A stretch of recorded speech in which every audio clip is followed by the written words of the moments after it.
This is another Circle Day show on Resonance 104.4 FM. This show promotes anarcho-socialist values, and who better to represent socialism other than Jeremy Corbyn, the philosophy of grassroots change.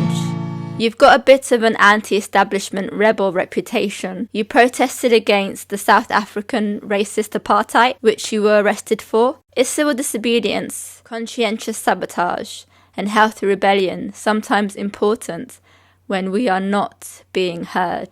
It is a very important thing to be able to undertake and a very important thing to do. And I think the points you make actually really relate back to our history. If you look at the history of our own community here in North Islington, go to Newington Green and you'll see across the road the site of the girls' school created by Mary Wollstonecraft at the beginning of the 19th century, at the end of 18th, early 19th century period.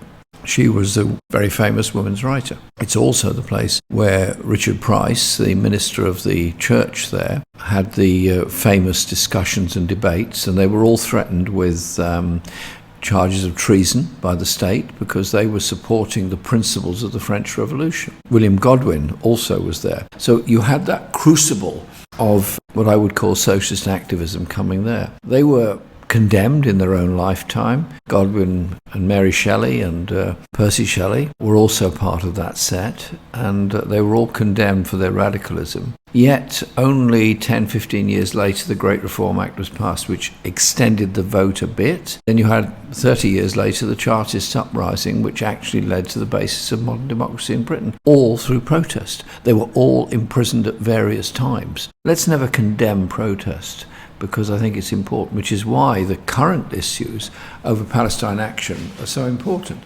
And I think the jury essentially exonerating Palestine Action people for their civil disobedience campaigns against the sale of arms to Israel indicate that there is something that runs through our society which actually understands that if you have a moral objection to something, you have a right to say it and be heard.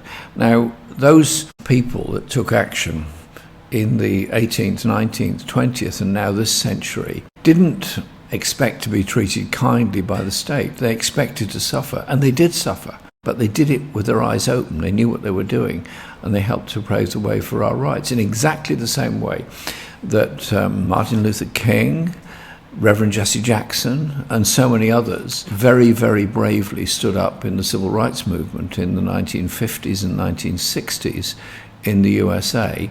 And they were, in a sense, building on the rebellions of the slaves